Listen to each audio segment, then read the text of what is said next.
Hey everybody, I think it's a day late, but it's finally here. Maybe 2 days late, but I apologize. There's been a lot of early meetings, and that takes out a lot from me, especially towards the end of the day. So I literally passed out after work yesterday, just needing some extra sleep. And unfortunately, the morning meetings go until Thursday, which I'll get through it. But sometimes you gotta do what you gotta do for work. Anyways. Regardless, forget about that. We're here talking about the newest version 20.1 in Monster Strike. So let's just go over all of the new stuff. There's a bunch of quality of life updates that I think are worth going over. Some of them are pretty obvious, but make sure you don't miss out on the details there.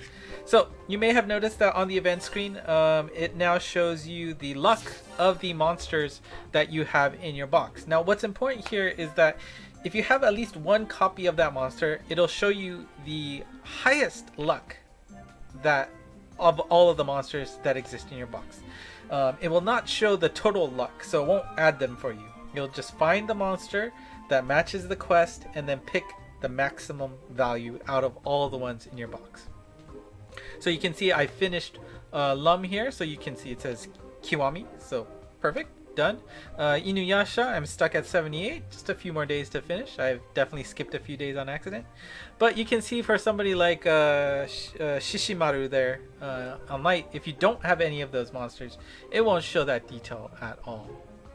Now this not only applies to the event quest, it also applies to the schedule. If you go to the schedule, you can go in here and see your highest luck out of all of them, right?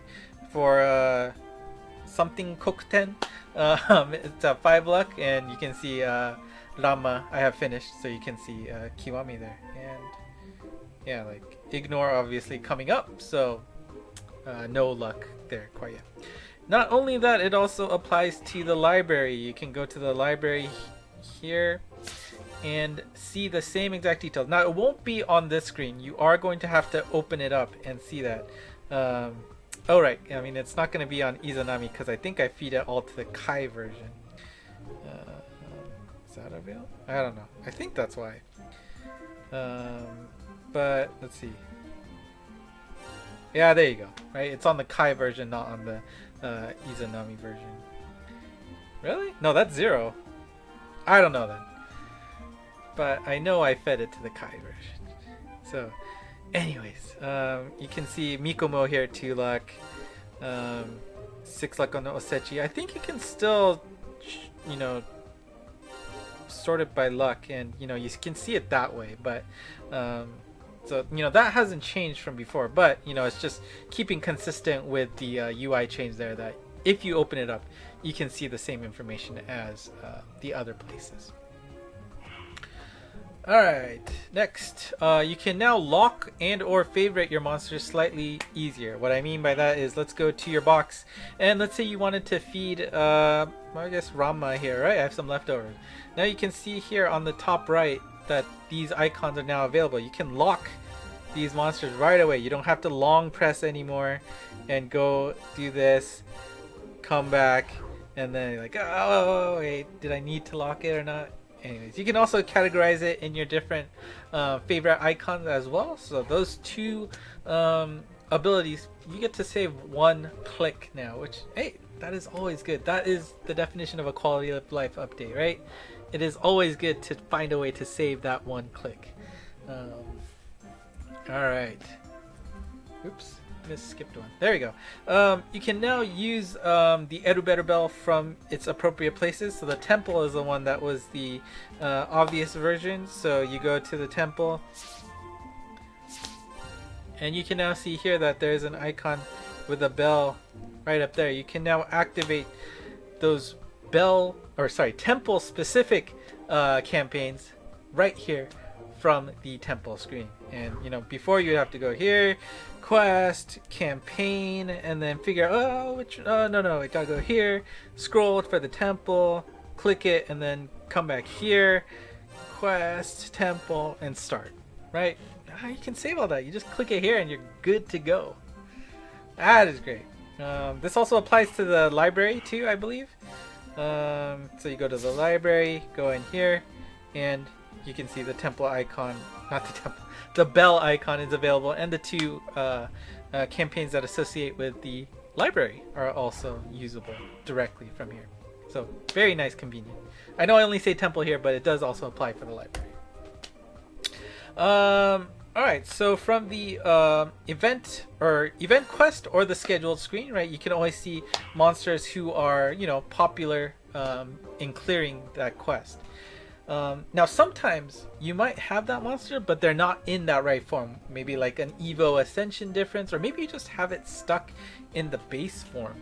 If that's the case, you can see here, you'll now see this green exclamation mark, and it'll basically tell you that, hey, if you have Shin Galahad in the Evo form, you can use that monster for this quest. And so now it will show you explicitly with that green exclamation mark. It's like, oh, okay, I do have it. I just need to, you know, evolve it. Of course, you could have seen that, you know, when you are running the quest, right? There's that bottom section there to say if you evolved it, if you transcend it, if you ascend it, you can get it. But now there's just a visual icon, which is really great. This is specifically for Monspot users. This is in Japan only, but you can see here that they've made it a little bit easier to cancel right away. That red button will allow you to cancel. You can basically deposit your monster in one of these gates to super type them. You have to wait 24 hours for that to complete. But of course you could use a stamina min to speed that up to 12 hours. And this also gives you a little bit of indication to say, oh, okay, you can use this, wait 12 hours, and then you can use it again, and you've used your max of 2 per day. Again, this is only available for people in Japan, so if you're outside of Japan, this is a worthless update. There's a slight temple upgrade. The temple will now be able to take advantage of the Monster Strike Day bonus of plus 99 luck, which means you're guaranteed 2 chests. Now, however, do keep in mind, on a regular result, that doesn't change anything. You're just going to get some other junk instead. But if you get lucky with that lucky result, right, you get gold chests everywhere. That does mean each of those chests are going to drop gold berries. So it's basically saying, hey, there's an extra reason to run these quests in on Monster Strike Day. So there you go. Last thing, there's 2 removed features from the game. Of course, the big one is that the campaign to earn orbs just by playing with new users has ended, is no longer available. So if you're starting this game, unfortunately, that initial pool of actions that you can do to get orbs fast has completely dried up, which I am still surprised that they removed. I was very certain that they would replace it with something, but I guess that's not the case. Maybe something in April or something, but yeah, it's just gone. So unfortunately, new players are going to be a little bit in the dust in terms of starting up. You're going to have to work for those first 50 orbs, which makes reset marathoning a lot more difficult for this game. So still surprised.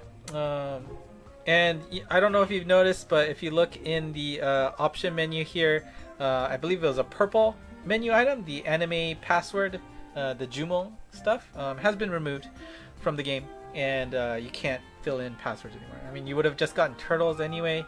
I guess you could have still gotten Oragon that way, but that is no longer available and has been removed. And besides that, they've of course added a few more quests to the library. I guess notably they added what? I think it was.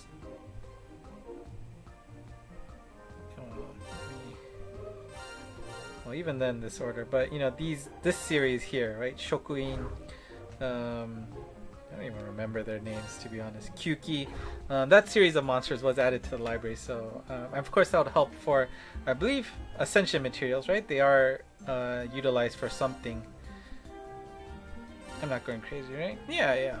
So that's just another way to farm them without having to wait for them on the schedule, which is always good. And I think the newest set of event monsters that were added also can be double fed for Ableberry badges, if that's your thing.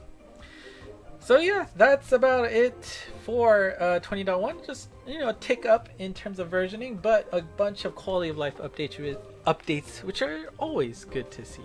So if you have any questions on those updates, let me know in the comments below. Otherwise, if you haven't already, make sure you to follow this, subscribe, like, follow me on Twitter at engmost, or decide to join us on Discord for some discussions about the game. Otherwise, thank you so much for watching, and until next time, bye bye.